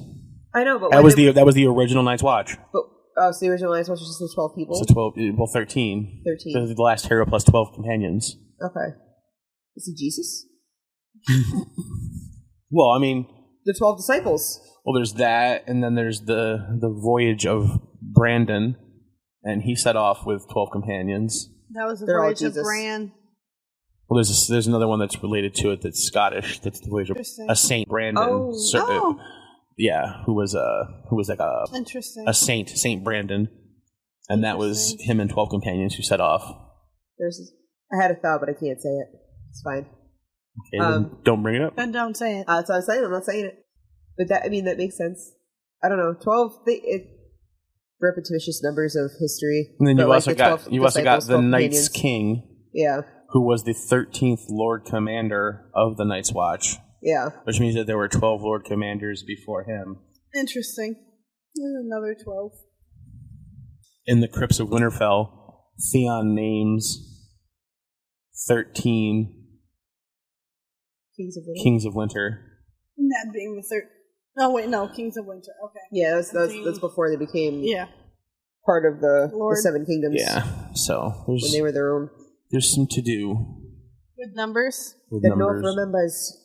Is just the North remembering that. No? No, I've said this before. I think that all people of the North, especially like first men bloodline people, have the ability to warg. I mean, if they all came, if we had evidence of there being like the 12 main houses or 13 main houses, that could work too, because then each one of the disciples makes their own makes their own house, and then passes that ability down. Yeah. Through the generations. But I think that the Starks get it from. Oh, see, that builds to my theory more. Is that being something that Jon sees? Is that because since Benjen's a Stark and Benjen would have those powers too, the same way Ned and all the other kids have them, then... Well, we think Ned has them. Yeah, that's... I think Ned has them. The conspiracy that Ned has them, and that... So if Benjen has them, and so Benjen's mad at Jon for trying to get favors and for trying to go north of the wall before he's ready and everything like that, and Jon's mad at Benjen because of that. They're both having an emotionally raised state in which they can both warg into whatever it is that they're doing and find Benjen dead like that. Just saying. Or Benjen's not in his body anymore. That could be too. Benjen has an out of body experience, and Jon picks up on that. In the prologue of The Dance of Dragons, we learn that all skin changers experience a second life. So when their body dies, they warg into their animal, or they skin change into their animal, and they live a second life in the animal until their consciousness dies. Nice. That's interesting. Yeah. Yeah, I like that. Which is kind of where I got the idea that Ned warged into ice. Yeah. Or skin changed into ice. Can they skin change into swords? Well, we talked about here's that here's the thing steel. where Valyrian steel is described as having animate qualities, and we know it's created with blood magic. Okay. Oh, so the blood. So like a blood sacrifice, like a living blood sacrifice. Yeah. So, and that after it was reforged, they could not get the red streaks out, which were never there before. Yeah, we were talking Yeah, about Ice was just a dark gray blade. I'm disappointed that the show they didn't put the red streaks in there. Right. So I wonder if Ned didn't somehow actually skin change into his sword. I think that's a bit of a since stretch, none of the animals were in, like, he didn't have his own animal, and none of them were anywhere close to where he was. He killed Lady with it. Yeah, but Lady wasn't his. Lady was his daughter's. And Nymeria is not there. Killed with it. Yeah, but Nymeria is not there. Lady's blood could also be in that red blood because it was never cleaned. There were two people killed with it since the last time it was cleaned in the Blackwater. Well, not two people, but two things. Lady and Ned. Yeah. Assuming. Yeah. So Lady's blood could totally be in there too. So we get They're John, eating the stew. Yeah, so John has to go up to see the Lord Commander. Yes, yeah. And Sir Alister tells him finally that it is news about Lady. Who's it news about? Brother Bran. Brother Bran! Which Tyrion says, "Oh, I'm so sorry." Yeah, assuming they assume that he died. Because he's probably thinking that the news finally just got there. Like, what if he knew about the guy that, like, because it was his blade that was supposed to kill Bran? What if that his immediate reaction is, "Oh, I'm so sorry," because he's assuming that he's gonna, like, that John's gonna find out that his brother was just murdered. Well, so you're in on the Tyrion's actually behind it. I think Tyrion knows about it. I mean, it's like, okay. How else would he not know that blade's been gone for that long? He doesn't know the blade's missing. How does he not know that your Valyrian blade is not? I'm pretty sure. He didn't bring it with him to Winterfell. Here's a question. What? What if it was never Tyrion's blade? I don't think it was ever. It might not have been Tyrion's blade, but I feel like because it was said that it was Tyrion's the one that won it, which we did discuss. Well, it's not. It's not. You say it's said like the books. It is known that it was. But that's not how we learned that it was Tyrion's. It's because Littlefinger tells us Yeah. that it was his blade and that he lost it to Tyrion betting like a year ago against Jaime. Yeah. Mm-hmm. Now, Littlefinger tells us, and Ned, don't trust me. Yeah. So why are we trusting? I'm not trusting him. I'm just saying, like, what if those are the things they're supposed to connect? Like, those are the breadcrumb trails that he's dropping down for us right now. That Tyrion's blade is the one that's gone missing because Littlefinger told us it was Tyrion, that it was his sword or his knife or whatever, and then time comes where Jon finally gets news of one way or the other about his little brother, and Tyrion, who this entire time has been under the understanding of, well, they think he's gonna live. This whole time has always been like, oh, well, he might live. Like, what do you think's going to happen to the kid? Like, they think he's going to be okay. And then out of nowhere, as soon as this information gets presented to Jon, the first time that they both have been hearing about this since Tyrion's last mention of it, he just suddenly is like, oh, well, I'm sorry, your brother's dead. So you think Tyrion's in on the Tyrspiracy? He probably is, because, I don't think he necessarily knows that it was his blade.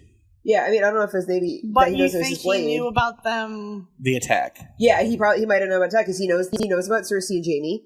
Right. He knows that Cersei and Jaime are probably the ones that pushed him out the window because Bran's never fallen before. And they have the conversation where Jaime's like, "Well, whose side are you actually on?" Whose side are you on? Yeah. So, like, and if if Tyrion knows that his blade's gone missing, like, if he knows that it's gone missing, he's not going to sit there and outrightly accuse his brother and be like, did you just fucking kill this kid? Like, did you steal my blade to kill this kid? He probably doesn't know the blade is missing if it is his, because it's probably still because he probably doesn't use it that often. Yeah, it's probably in luggage. He probably doesn't use it that often. But his first thought is that he probably knows that this is going to happen. Like, he probably knew that the attack was going to happen because he's not like, oh, hey, there's good news. Like, I've been thinking your brother's going to make it this whole time, but sorry, he died. See? Interesting theory. See? That's... Yeah. Interesting theory. Requires Tyrion to know about the whole thing. I don't know. He might assume. He infers a lot of things. He's a smart dude. Unlike Catelyn, who does it with no evidence whatsoever goddamn ever. He infers a lot of things. Like, he never outright knew that Jaime and Cersei were fucking each other. He just kind of stared at them like he saw the glance that happened between the two of them. He goes, oh, they're brother and sister. He knows. He just doesn't say anything. I say, yeah, he doesn't say anything, no. It's never out. I don't think he was ever outrightly told. Yeah. All right, so that's interesting with the Tyrion thing there. Yeah, that's my tinfoil hat for the day right now. We've got quite a few tinfoil hats today. That's 3. We're all about the tinfoil. We love tinfoil. We should buy some stock and... Valyrian brand tinfoil. Ooh, yeah. Oh, jeez. Valyrian tinfoil. Valyrian.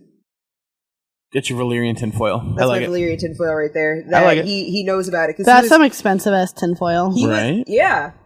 Well, he was all gung-ho for the fact that Bran was going to get better. Yeah, I guess he was. Was he really? I mean, because he says it to Jaime and Cersei, and he's maybe like... he says it just to get that's a rise what I'm out thinking of him? is, because they're the like... only one, too, that said it would not be a mercy if he died. No, if he were murdered. Yeah. Like, he never, like, says to, like, Jon or anybody, oh, we're certain that Bran's probably going to live. He says that to Jaime and Cersei to try to get because he knows that they fucking did it. And he's trying to... he's toying with them. Yeah. Which is why he goes in and he's like, oh, no, they say he's probably going to live and get better and probably wake up. Like...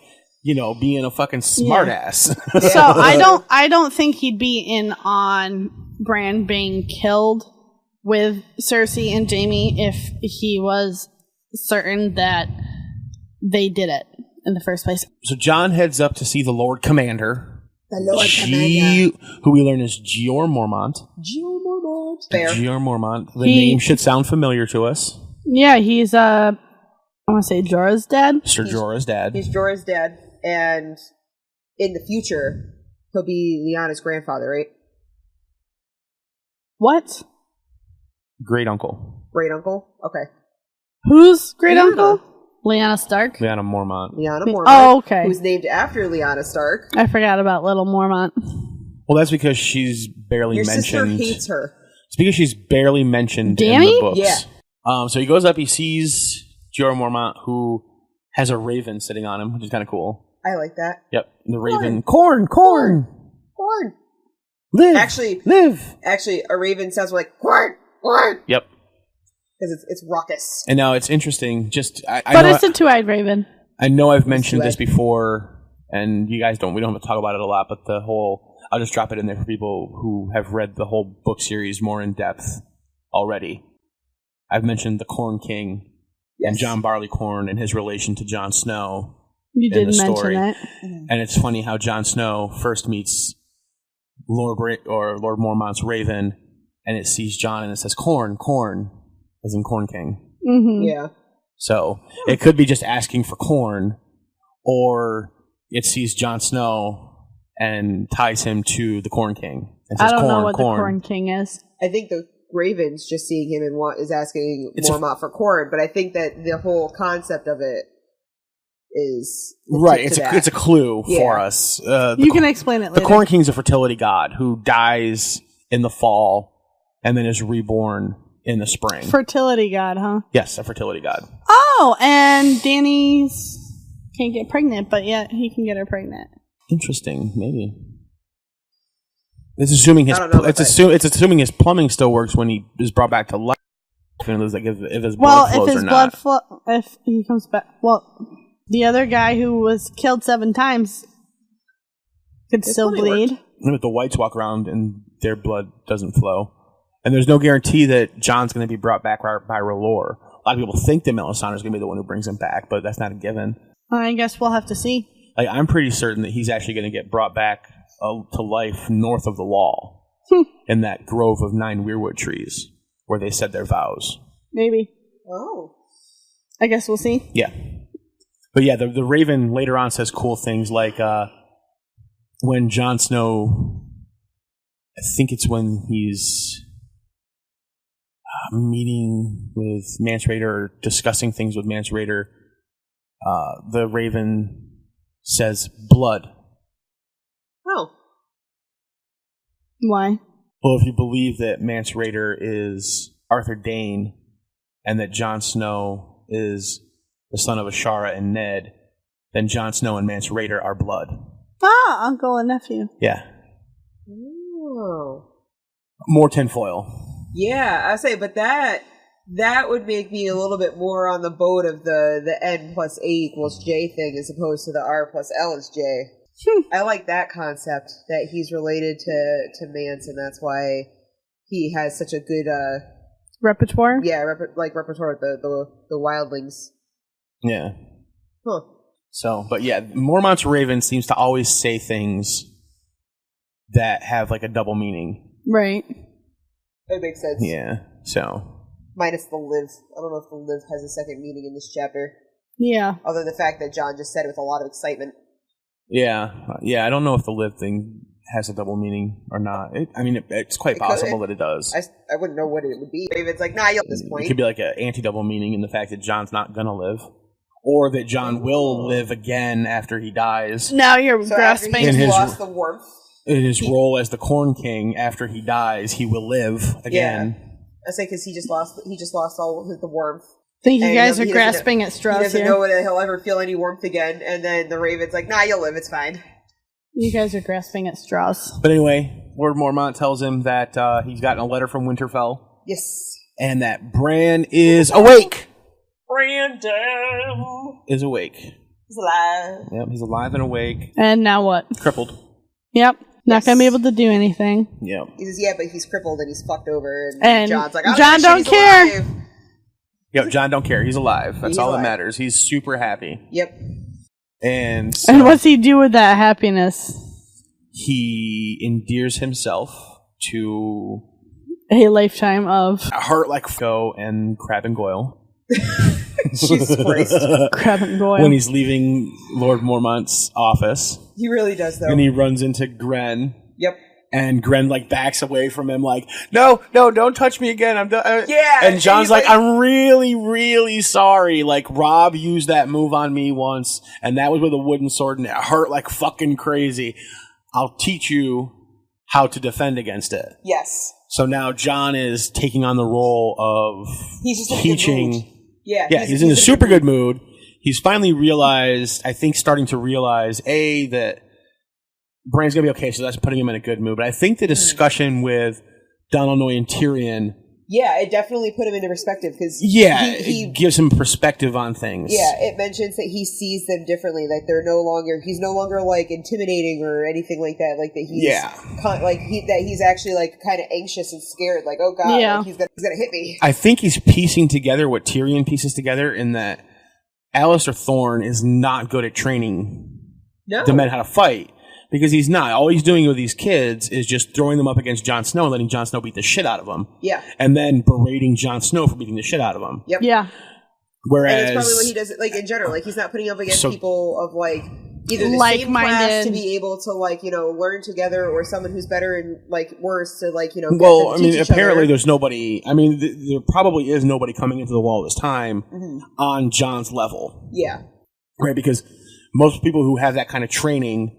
Don't go to the wall. The last one we know of that came before John would have been Waymar. Yeah. Who would have had that kind of training. And that was after Benjen? That's after Benjen. That's after Benjen. And Benjen's been there for... Benjen's been there for years. Yeah, Benjen's been there for at least a decade. He went immediately after Robert's Rebellion. Yeah, so he's been there, and it's been 14 years since the Rebellion. That's what I want to know. I want to know why the fuck Benjen went to, because we still don't know why Benjen went to the wall. Okay. Maybe... Oh. Light bulb. Right after Robert's Rebellion, but after the Rebellion, and now that Brandon's dead, and Ned's married to a Shara Dane.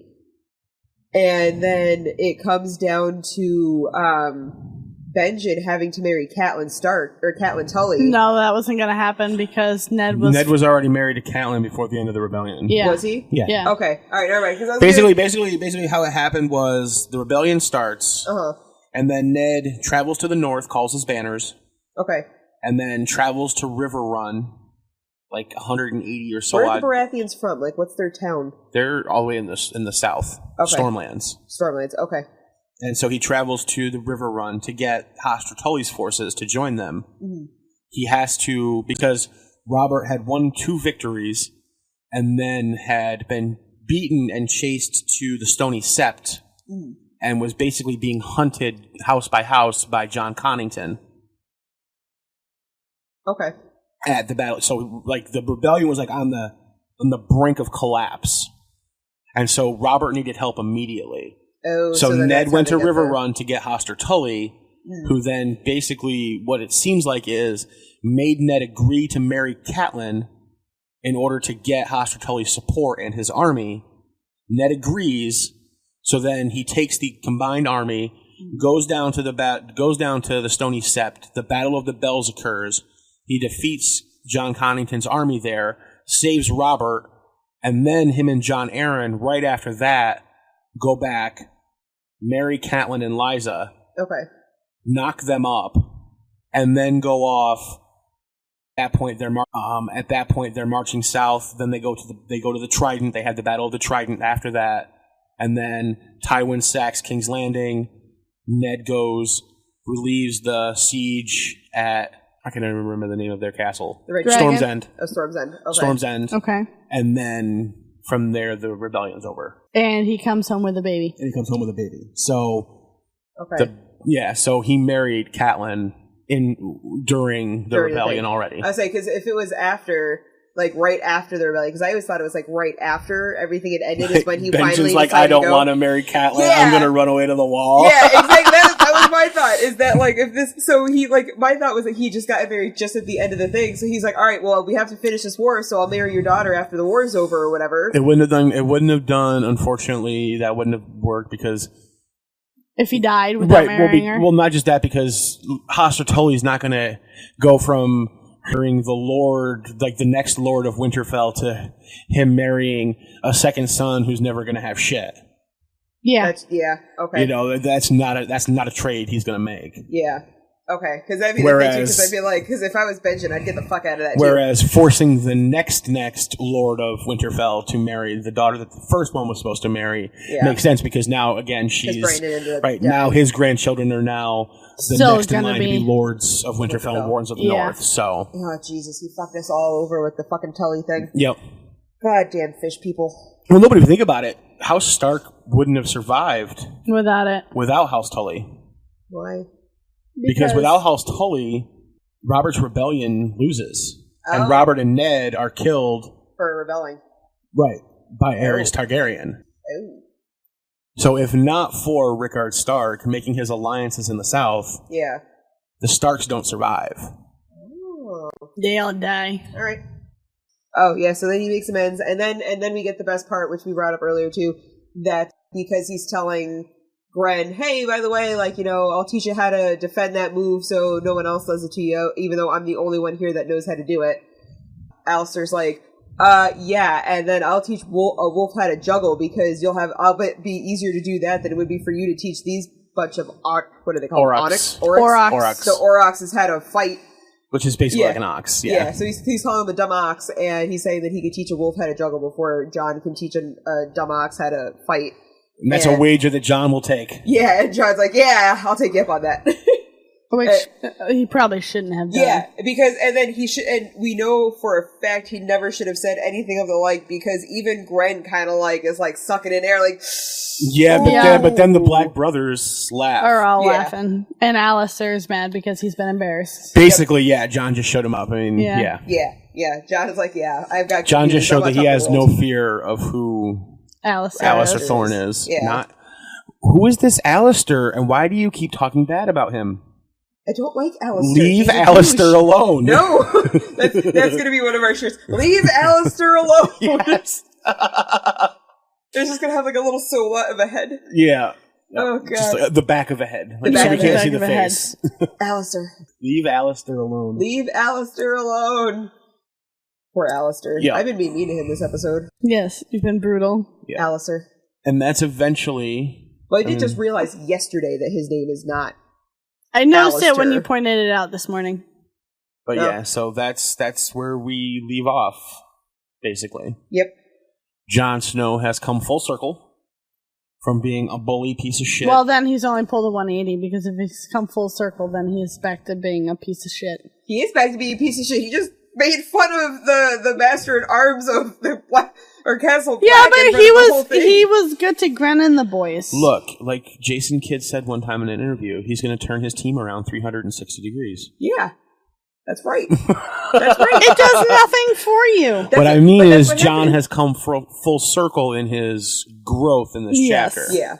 He's gone from being a moody teenager to being a slightly less moody teenager who understands the role that he can play and is willing to at least now partially accept his role at the Night's Watch. That's funny, though, because most teenagers don't learn that fast. Well, you know, in the show, he's still a broody, emo teenager, apparently. Who has a potential name for the chapter? Not me. Blood, Stark, and Tears. That's what I got. Blood, Stark, and Tears. Blood, Stark, and Tears, or Stark, Blood, and Tears. Blood, Snow, and Tears. Blood, Snow, and Tears. Oh, that's right. Blood, Snow, and Tears. Yeah, there's that one too. I like Blood, Snow, and Tears. Blood, I like Blood, Stark, and Tears. Yeah. Snow and Tears. He's a snow. He's a snow. He's a snow. He doesn't really bleed too much, but he causes other people to want to bleed. When he sees Benjen bleeding. He does see Benjen bleeding. Mm-hmm. So a couple of times it's mentioned, actually. So yeah, he's a bleeding heart. Wah wah, boo hoo. Oh, the juggling wolf. You could throw that little quip at the end in there. The juggling wolf. The juggling wolf. Sounds like a bar from the Shire. It does. The juggling wolf. The juggling wolf. Yeah. Well, because this is the thing, the prancing pony or something like that. The prancing pony and the green dragon. Yeah. And the juggling wolf. The juggling wolf. There we go. So we need to make a town, and those all have to be different restaurants in that town. Oh, that'd be cool. Hilarious. I get the dragon. Of course you get the dragon. I want the juggling wolf. That's fine. I want the prancing pony. There you go. And we're good. We're all set. We're good. All right, guys, come visit our town. We do podcasts there live, and we also have beer. Yeah, but probably like... It comes in pints. It comes in pints? It comes in pints. I'm going to get one. You've had a whole half already. A whole half. Well, they're tiny. They are tiny. We buy half pints. Oh, I get the joke now. Oh my goodness. It's true. They're half pints. Alright, so what are we going with? Blood, Snow, and Tears? I think of Blood, Snow, and Tears. I like that one. Blood, Snow, and Tears. Yeah. I like it. It's a good name for the chapter. I think so. Yeah. Although I'm not sure there's really any tears in it, but it still works. There's plenty of tears. Like that one kid's like crying because Jon broke his arm. Yeah, the one kid's crying because Jon broke his arm, and then Jon's sitting there crying like a little bitch in the locker room because everyone's mean to him. What is our next chapter? He arrives. Eddard 4, I think. Eddard 4, yes. It is Eddard 4. Eddard arrives. He does. He arrives before the king. At the King's Landing. The king's not in the chapter. Yeah, he is. He's mentioned. He's mentioned, but he's not. He's not in the chapter. He's not actually there. He doesn't make an appearance. No, yeah, Ned gets before the king. Ned gets Although before the Renly makes king an does. appearance. Renly makes an appearance. And Littlefinger. And Varys and Maester Pycelle. Maester Pycelle. Indeed. I think it's just hilarious that in the next chapter, like, as much as Robert was always complaining about that damn wheelhouse, after his argument with Ned and everything, now he's riding in the wheelhouse. Well, he's drunk in the wheelhouse. It's like Robert knows he's in the dog coop, so he rides in the wheelhouse. Aren't the girls in the wheelhouse? Yes. Marcella and Cersei. Yeah. So he's in there with them? Apparently. Yep. That's I'm sure Joffrey's probably been riding in the wheelhouse too. He's probably in there drunk and passed out. Probably. Yeah. That's what I'm going to assume. And Cersei and Marcella just have to sit and stare at him. Yeah, that's what I'm assuming, is he's just in there passed out. And Joffrey's in there crying and whining and holding his arm to his chest in the fetal position. Washing the only sword all the way home. Yeah. Yep. whining, just using his tears to polish his blade that got thrown in the river that he's just pretending is it with him right now. Yeah, he's washing his phallus with his tears. Yeah, he is. That sounds exactly like something he would do. Let's close this out. Okay. So Eddard 4 is the next chapter. Eddard 4. If you guys enjoyed our ramblings today, indeed, check out the Patreon, patreon.com/Ironwood. If you donate as little as $1 per month, you'll get early access to all the episodes, both episodes every week. Donate $5 a month or more. You'll get that, plus we'll invite you on to break down a chapter with us live on the podcast. Indeed. Which is pretty cool. That'd be great. That'd be very interesting. I've never seen that done. You get to hang out with us on Skype, and we get to go over our crazy tinfoil hat theories with you. We'll just have to figure out how to reorganize the office so that we can all see the Skype screen. Yeah, because we're kind of in a triangle right now. That wouldn't really work. They have to sit with you. Just remember 2 shows a week. Yep. Monday mornings and Friday mornings. Or Sunday nights. Or Sunday nights. I usually get them up Thursday nights. Early around midnight, so Sunday nights and Thursday nights. Yep. Like, subscribe, and share. That share part's important because if you like it, someone else might like it too. That's right. Just saying. Pass the word along, and we will catch you guys next time. Catch you on the flip side. Bye, guys. Bye.